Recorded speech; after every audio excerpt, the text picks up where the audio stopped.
More than 20 years since the enactment of the Employment Equity Act in a bid to transform South Africa's labour market, the Commission for Employment Equity says compliance levels still remain regrettably low. According to the latest report, white males still rule the roost in top and senior management positions, while black women occupy the unskilled labour market sector.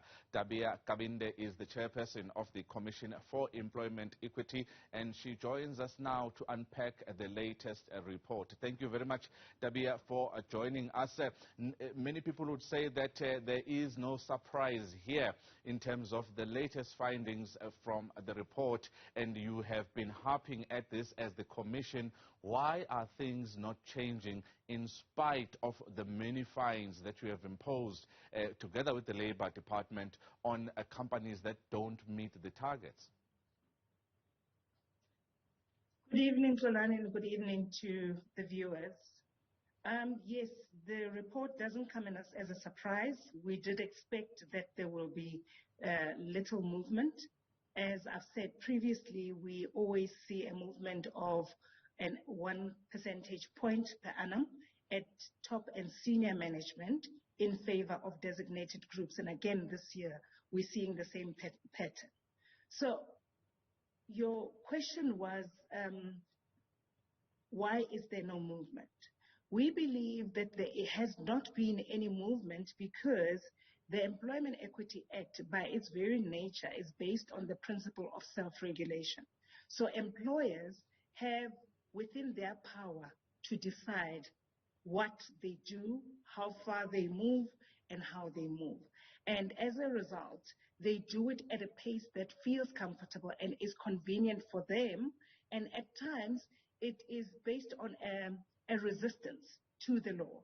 And thus the amendment bill that is currently in Parliament, which seeks to ensure that we put in place sector targets that will force employers to meet the targets as set by the Minister. So, Tabea, when it comes to sector targets, tell us more about that, because this is another layer now that you are putting in order to drive the private sector in particular towards an equitable labour market.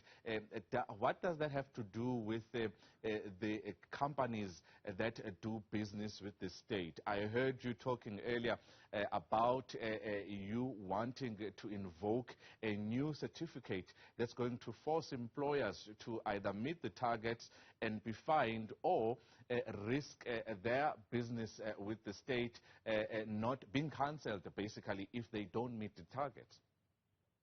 Yes.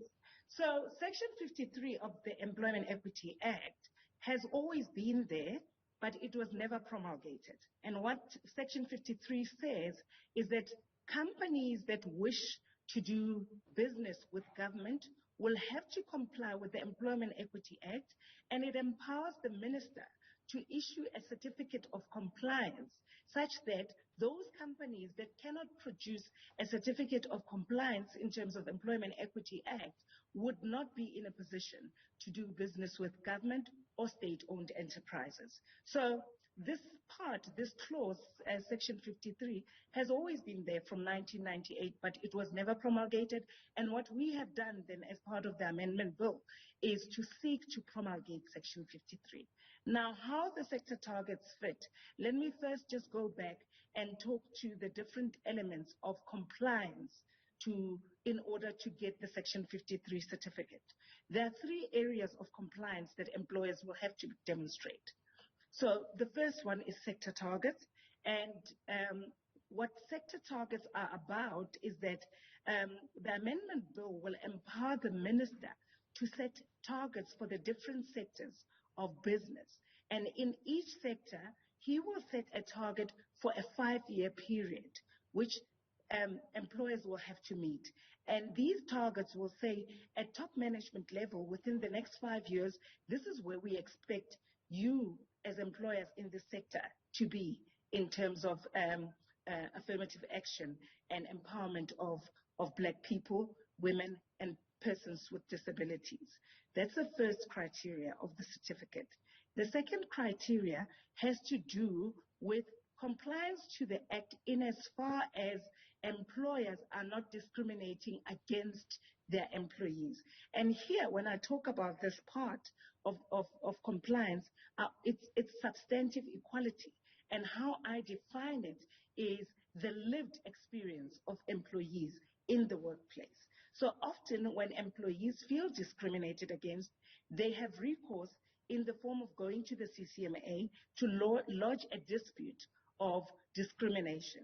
And based on the hearing that will be had, an employer may lose the case or may be found guilty of discrimination in the workplace. So the second part of compliance would be an employer who has lost a case of discrimination at the CCMA or at the Labour Court or Bargaining Council cannot get a certificate in that year. Then finally, the last part is that employers will have to demonstrate that they're paying the minimum wage to their employees. So these three pillars will be the pillars that will be used in order to qualify an employer to be issued with a Section 53 certificate.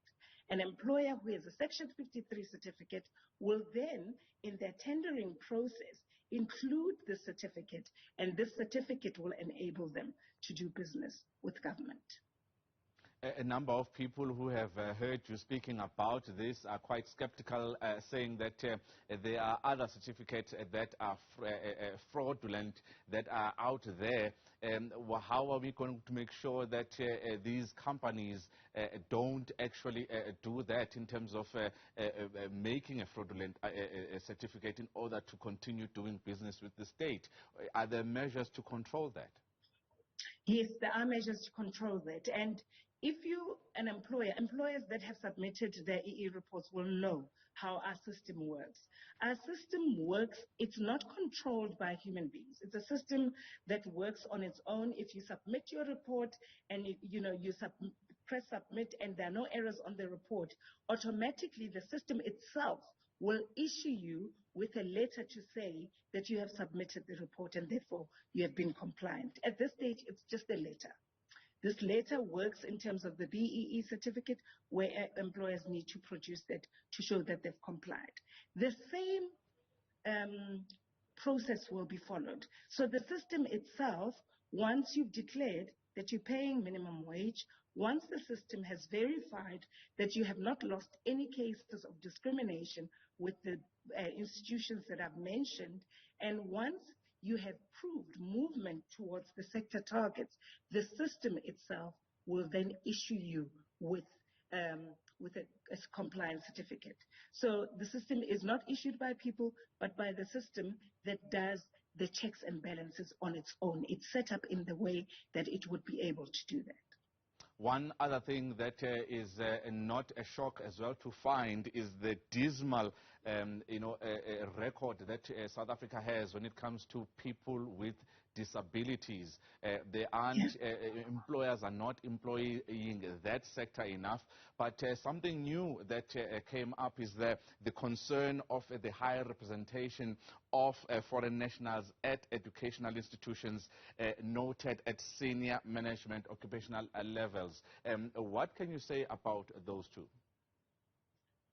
Well, in terms of the employment of foreign nationals, broadly speaking, we've seen quite a trend, especially at the unskilled level, which is the entry level into the workplace.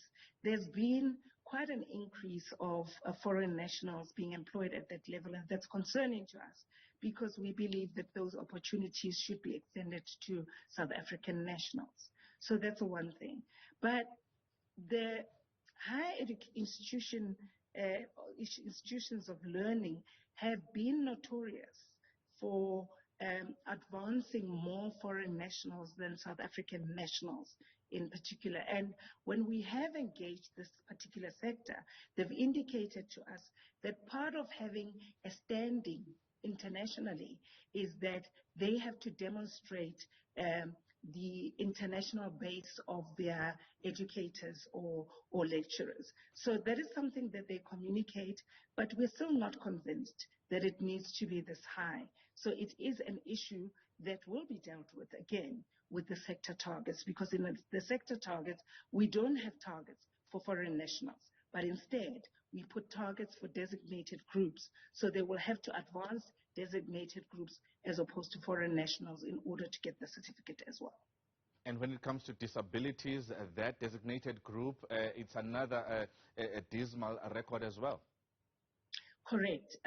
You will know that in our report this year, both the public and the private sector are at 1% in terms of persons with disability. And this is really very discouraging because trends have demonstrated over the years that the public sector has been quite good in affirming persons from designated groups, but then not persons with disabilities. So for us, it's quite a big concern. But for me, individually, as I believe that part of the problem is that employers are not educating employees around what the Employment Equity Act defines as a disability, and thus a lot of people who have disabilities do not know that they should take disabled in their place, and that on its own would also enable them to get reasonable accommodation in the workplace. So I do believe that if employers could just start by doing awareness drives, awareness campaigns around disability, then the chances are they're going to see more reporting of persons with disabilities because people are scared of being victimized. They fear that if they declare that they have disabilities, then chances are that they might be victimized in the workplace. So those are the two reasons. Either that they don't understand what is the definition of disability, and secondly, that they're afraid of the consequences of declaring their disabilities. Tabea, thank you very much for your time there. That is Tabea Kabinde, the chairperson of the Commission for Employment Equity, talking about the new yardstick that they are going to use to whip companies into shape by actually threatening that they might not do business with the state if they don't work towards those equity targets.